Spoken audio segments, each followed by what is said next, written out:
మీరు ఒక్కనో ఇద్దరినో కుక్కలను నక్కలను గుంజుకొని ఓహో ఆహా అని సంకలు గుద్దుకోవచ్చు. అది చాలా చీలర చీప్ టాక్టిక్స్. అది చరిత్రలో ఏ ముఖ్యమంత్రి మాట్లాడినంత మొరటుగా ఈనాతీనంగా మాట్లాడినా నిందించినా నేను 4వ నెల దాకా ఓపిక పట్టిన తప్ప నా నోరు తెరవలే.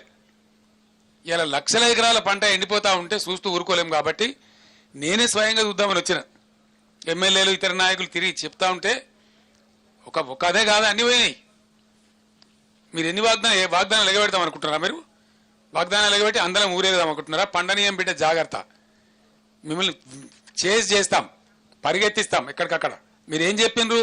2 లక్షల రుణమాఫీ ఏమైంది? ఎందుకు మీరు స్పందిస్తలేరు? ఎప్పటికి చేస్తారు? ఎందుకు చెప్తలేరు? బ్యాంకులు మించి ఎందుకు మాట్లాడతలేరు? బ్యాంకు నోటీసులు ఇస్తే మంత్రులు ఎమ్మెల్యేలు ముఖ్యమంత్రి ఎందుకు మౌనం పాటిస్తున్నారు? దానికి సమాధానం కావాలి. మేము రైతాంగం పక్షాన ప్రజల పక్షాన అడుగుతా ఉన్నాం. మళ్ళా పంటలు వేసుకోవాలి, ఇప్పుడు ఎండినా మళ్ళీ వేసుకోవాలి. రైతులు ప్రిపేర్ కావాలి, తెచ్చిన బాకీలు కట్టాలి, కాలిపోయిన మోటార్ల పైసలు బాకీలు తెచ్చిన అవి కట్టాలి, బోర్లు తవ్వితే లక్షలు ఖర్చు అయినాయి రైతులకు అవి కట్టుకోవాలి. ఇది బ్యాంకు అని బాధలు. అటు మోటార్లు కాలుడు, ఇటు బ్యాంకులు బాధలు పెట్టుడు, ఇటు వడ్డీ వ్యాపారులు బాధలు పెట్టుడు, ఇవన్నీ ఒక పక్క. ధాన్యం కొనుగోలు మేము 7,600 పైచీలు కేంద్రాలు పెట్టాం. ఎన్ని కేంద్రాలు పెడతారో ఇప్పటికి ఎత్తలేరు. రేపటి నుంచే కొనుగోలు అన్నారు. ఫస్ట్ ఏప్రిల్ నుంచి ఏప్రిల్ ఫుల్ చేద్దాం అనుకుంటున్నారా? ప్రజలను ఏం చేద్దాం అనుకుంటున్నారు? ఎన్ని పాత కేంద్రానికి ఒక కేంద్రం తక్కువ పెట్టినా ఊరుకోము. పోయిన పంట పోను, కొత్త పంట వస్తుంది కాబట్టి ఆ వచ్చే పంటకు 500 బోనస్ కట్టి తీరాల ఎట్టి పరిస్థితులలో. ఎక్కడికక్కడ ప్రజా ఉద్యమాలు లేవదీస్తాం, రాష్ట్రాన్ని రణరంగం చేస్తాం. నేను చెప్తా ఉన్నా, ఊరుకోం. We're not going to sleep. At any cost we will fight on behalf of the farmers, on behalf of the people. మేము రైతు బంధు 10 రోజుల్లో వేసినాం అన్నాడు. అంటే నిజంగా ముఖ్యమంత్రిగా పనిచేసి ప్రధాన ప్రతిపక్ష నాయకుడుగా ఏ మాత్రం కూడా ఊర్లలో అంటుంటారు ఏ వాడు సిగ్గులేనోడు రాబాయి ఏది పడితే అది మాట్లాడతాడని. నేను అనదలుచుకోలేదు చంద్రశేఖరరావును, కానీ డిసెంబర్లో మొదలుపెట్టి సెప్టెంబర్ వరకు 10 నెలలు, 10 రోజులు కాదు 10 నెలల వరకు రైతు బంధు పథకంలో రైతుల ఖాతాలలో పైసలు వేసిన లెక్కలాడు ఉన్నాయి. నువ్వు అసెంబ్లీలోనే అవన్నీ బయట పెట్టినా, నువ్వు వస్తావేమో అనుకున్నా, నువ్వు పారిపోయినావు, రాలే. ఇప్పుడు కూడా నేను సూటిగా 2018 ఎన్నికలప్పుడు మాత్రమే ఎన్నికల ముందు ఖాతాల పైసలు వేసినవు. ఆ తర్వాత ఏ రోజు కూడా 4 నెలల నుంచి 10 నెలల సమయం తీసుకున్నాడు రైతు బంధు పథకాన్ని వేయడానికి. మేము 100 రోజుల్లోనే 64,75,000 మంది రైతులకు ఖాతాలలో నగదేసినము. మొత్తం ఉన్నదే 69 లక్షల మంది రైతుల ఖాతాలు. ఆల్రెడీ 65 లక్షల ఖాతాలలో రైతు బంధు పథకాన్ని పూర్తిగా వేసినాము. నేను సూటిగా చంద్రశేఖరరావు గారికి సవాలు విసురుతున్నా. అధికారిక లెక్కలు ఉన్నాయి. 64,75,581 రైతుల ఖాతాలలో రైతు బంధు పథకము మేము వేయడం జరిగింది.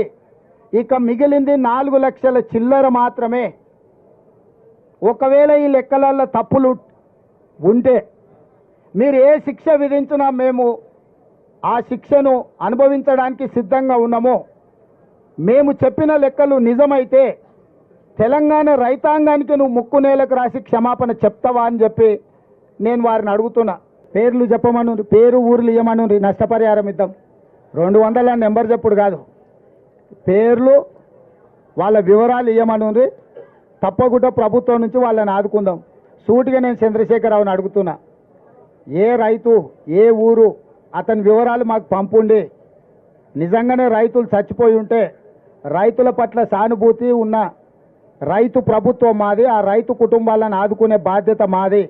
200 కుటుంబాలను ఎన్నికలైన మరుక్షణం సచివాలయానికి పిలిచి వాళ్ళని ఏ రకంగా ఆదుకోవాలో మా ప్రభుత్వం నిర్ణయం తీసుకుంటుంది. చంద్రశేఖరరావు గారికి 48 గంటలు సమయం ఇస్తున్నా. చనిపోయిన రైతుల 200 మంది రైతుల వివరాలు ప్రభుత్వానికి నివేదిక రూపంలో ఇవ్వాల్సిందిగా నేను వారిని కోరుతున్నా. ఎవరంటారమ్మా? ఎవరంటారు? మీరు ఎందుకంత సీరియస్గా తీసుకుంటారమ్మా? ఆయన ఎందుకంత 10 ఏళ్ళు ఆయన లక్ష ఇస్తాను 10 ఏళ్ళు అయినా ఇవ్వలే, ఇంకా అన్నీ బకాయిలు ఉన్నాయి.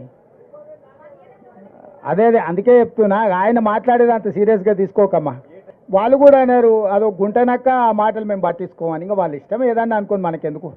మరి వివరాలు తీసుకుపోయి వాళ్ళ ప్రధానమంత్రి ఉండు కదా, పోయి కంప్లైంట్ ఇవ్వమను, చర్యలు తీసుకోమను. మన బాండ్స్ బయట పడ్డాయి కదా, ఎవరికి ఇచ్చారు, దొంగలెవరు దొరలెవరు, మన బాండ్లు బయట పెట్టంగానే బయటకు వచ్చింది కదా. మొదట వాటికి సమాధానం, ఈ రాష్ట్రంలో వాళ్ళే దొంగలని చెప్పిన వాళ్ళందరూ అత్యధిక బాండ్లు వాళ్ళ పార్టీకే ఇచ్చారు కదా. లిక్కర్ దొంగల నుంచి కాంట్రాక్టర్ల వరకు అత్యధికంగా చీకట్ల కోట్ల రూపాయలు ఇచ్చింది వాళ్ళకే. ఇంకా కూడా వాళ్ళు నీతిమంతులాగా మాట్లాడుతున్నారు. ఏం చేస్తాం, కర్మ. రైట్. ఇప్పుడు కేటీఆర్వి అన్ని పొరంబోకు మాటలు, ఊర్లలో ఆవరగాళ్ళు ఉంటారు కదా, చెట్ల కింద కూర్చొని పొంకనాలు కొడుతుంటారు. అంతకు మించి ఏమన్నా ఉందా? కళ్ళు కాంపౌండ్ల కాడ ఇట్లనే మాట్లాడుతుంటారు. ఏ మందుకళ్ళు తాగినాక, మా కొడంగల్ నారాయణపేట ఏరియాలో కొంచెం మందుకళ్ళు ఎక్కువ. మందుకళ్ళు తాగినాక పోరలు గిట్లనే కేటీఆర్ చూస్తుంటే నాకు సేమ్ మందుకళ్ళు తాగిన లాగానే కనిపిస్తాడు.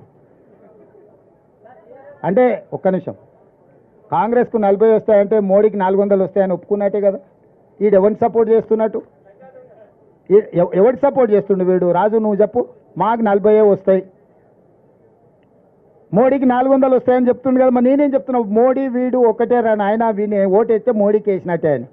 పోనీ ఈ మొనగానికి రాష్ట్రంలో 1, 2 ఇస్తే ఎవరికి మద్దతు ఇస్తాడు? మేమైతే లోపలికి రానియం. వాళ్ళకు పడకపోతే ఎవరికి ఇస్తాడు? ఆయనకు ఓటేస్తే దండగానే కదా. అంటే వాళ్ళ మాటల వెనకాల ఉన్న మర్మం మీరు ఆలోచన చేయరు. వాళ్ళు ఏంది, కాంగ్రెస్కు 40 రావాలని కోరుకుంటారు. ఎందుకంటే వాళ్ళ బాసు మోడీ గెలవాలని. వాళ్ళు మోడీతోనే అంటగాకి, వాళ్ళు బెయిల్ల కోసము, కేసుల నుంచి రక్షణ కోసం ఢిల్లీకి పోయి కాళ్ళు పట్టుకొని వాళ్ళు కప్పం కడుతున్నారు మోడీకి. మా గురించి ఏంది మాట్లాడేది?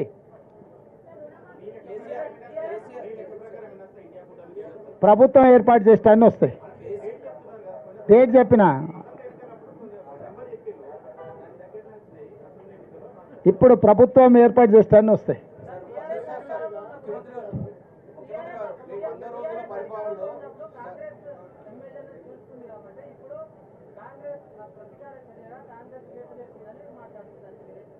ఇక వాళ్ళే చెప్పాలి, వాళ్ళే చెప్పారు కదా.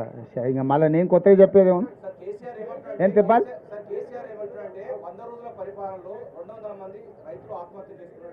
పేర్లు చెప్పమను, పేరు ఊర్లు ఇవ్వమను, నష్టపరిహారం ఇద్దాం. 200 నెంబర్ చెప్పుడు కాదు, పేర్లు వాళ్ళ వివరాలు ఇవ్వమను. తప్పకుండా ప్రభుత్వం నుంచి వాళ్ళని ఆదుకుందాం. సూటిగా నేను చంద్రశేఖరరావుని అడుగుతున్నా, ఏ రైతు ఏ ఊరు అతని వివరాలు మాకు పంపుండి, నిజంగానే రైతులు చచ్చిపోయి ఉంటే రైతుల పట్ల సానుభూతి ఉన్న రైతు ప్రభుత్వం మాది, ఆ రైతు కుటుంబాలను ఆదుకునే బాధ్యత మాది. 200 కుటుంబాలను ఎన్నికలైన మరుక్షణం సచివాలయానికి పిలిచి వాళ్ళని ఏ రకంగా ఆదుకోవాలో మా ప్రభుత్వం నిర్ణయం తీసుకుంటుంది. చంద్రశేఖరరావు గారికి 48 గంటలు సమయం ఇస్తున్న చనిపోయిన రైతుల 200 మంది రైతుల వివరాలు ప్రభుత్వానికి నివేదిక రూపంలో ఇవ్వాల్సిందిగా నేను వారిని కోరుతున్నా. ఇప్పుడు ఆపరేషన్ లేకుండానే మోకాళ్లకు ప్లాస్మా ట్రీట్మెంట్. మీ ఆర్థోపెడిక్ సమస్యలన్నిటికీ రోబోటిక్ టెక్నాలజీ ద్వారా తక్కువ ఖర్చుతో శాశ్వత పరిష్కారం. ఫ్రీ కన్సల్టేషన్, ప్రతి ట్రీట్మెంట్ పై 20% డిస్కౌంట్. ఈ ఆఫర్ కొద్ది రోజులు మాత్రమే. త్వరపడండి. V9 hospitals 9281465842.